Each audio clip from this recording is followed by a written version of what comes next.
Saudações, classe trabalhadora, operária, camponesa, meninos, meninas e os que não se identificam com nenhum dos dois gêneros também. Aqui quem fala é Cristiano Barba, o seu âncora favorito e mais vermelho de todos, perceba, de toda a podosfera. Falando aqui, bom, você me conhece lá do Teologia de Boteco, do Benzina, do Pausa e aqui do Gole, esse podcast que você está vendo e ouvindo agora. Deixa eu te fazer uma pergunta antes de começar a falar. Se eu perguntar pra você assim, defina pra mim o que é fome, o que você vai dizer? Talvez você vai dizer que fome é aquela sensação que você tem entre o almoço e o café da tarde, ou entre o almoço e o jantar, não sei qual é o teu hábito alimentar, que às vezes te dá um desconforto, uma certa dorzinha no estômago, ou que faz você salivar quando você vê alguma coisa, uma fotografia de comida no seu computador, ou coisa semelhante. E que em certa instância, esse sentimento pode até ser usada como tempero para a comida que você vai comer logo após. E você vai me dizer, isso é fome. E eu vou dizer, bom, não é apenas isso que é fome. Existe uma outra coisa que é fome, que é uma condição de plena injustiça, na qual homens e mulheres e crianças estão mergulhados nesse exato momento. Plena injustiça de tal modo que eles não têm perspectiva de quando será a sua próxima refeição, nem como eles obterão essa próxima refeição. Então, essa primeira fome que eu falei é apenas um sentimento, uma sensação. A segunda fome que eu falei é um estado de absurda injustiça. Na semana que passou, o atual presidente da República, Jair Messias Bolsonaro, fez um comentário do tipo, dizendo que não tem nenhum problema crianças de 10 ou 12 anos trabalharem, afinal de contas ele mesmo trabalhou e nunca deu nenhum problema, né? O fato dele não ter problema é questionável, mas eu não vou entrar nesse mérito agora. E eu gostaria, e na sequência, muitas pessoas vieram falar no Twitter dizendo: ah, Bárbara, mas é verdade, olha aí, eu trabalhei com tantos anos. Alguns famosos falaram também, pô, eu trabalhei. Teve uma retardada lá que falou: ah, eu comprei, eu vendia chocolate ou coisa semelhante para pagar minhas aulas de tênis. Aulas de tênis. Eu gostaria muito, muito, muito, muito de acreditar que essas pessoas confundiram um trabalho infantil com outro trabalho infantil. Assim como é muito fácil você confundir uma fome com a outra.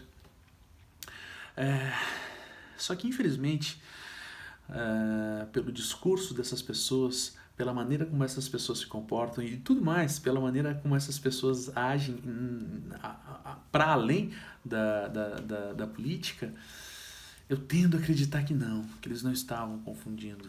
E seria muito, muito, muito gratificante para mim saber, não, eles estavam confundindo. E alguém falasse assim, não, cara, não é desse trabalho que a gente está falando, não é de ajudar os pais, não é de ajudar na mercearia do pai, não é de lavar a louça para a mãe em troca de alguns trocados, não é isso.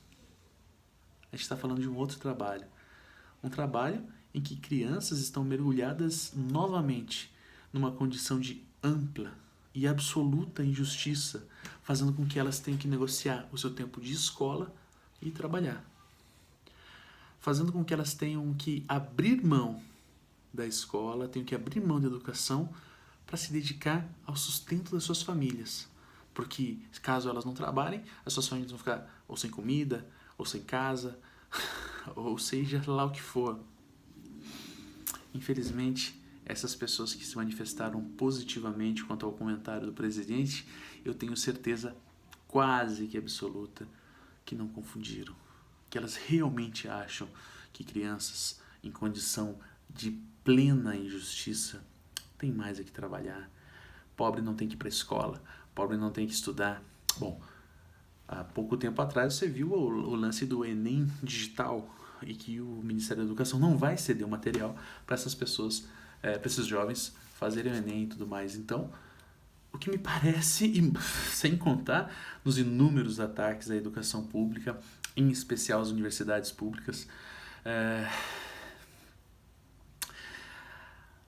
essas pessoas elas não estão enganadas. Essas pessoas que votaram nesse cara, elas não estão enganadas, elas não estão fazendo sem querer, elas não estão sendo inocentes. E no começo, em algum momento, eu até achei, elas estão sendo inocentes, elas estão achando que estão fazendo uma coisa e na verdade estão fazendo outra. Mas hoje, eu tendo a acreditar que não. não é inocência. É um plano, é um projeto.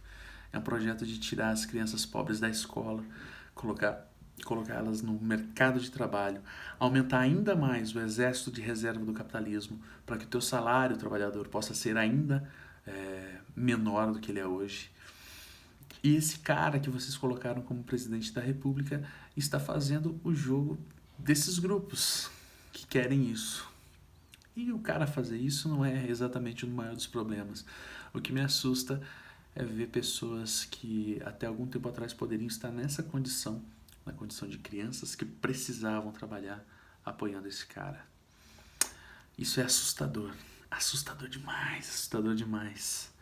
Saber que essas pessoas realmente acreditam nisso. Acreditam que essa é a melhor opção para esse país ou para qualquer país.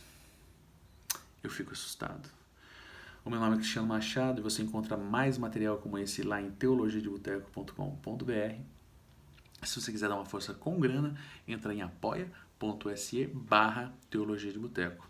Então é teologiadeboteco.com.br ou apoia.se/teologiadeboteco. E esse mês, no dia 20, vai ter um encontro com todos os ouvintes do Teologia de Boteco, do Pausa, do Gole, lá em São Paulo, no Aconchego do Café, do meu amigo Gus. Vai às 16 horas e vai ter o endereço aqui embaixo. Se você tiver afim, entra aqui, fica sabendo onde é e aparece lá em São Paulo, na Moca. Beleza?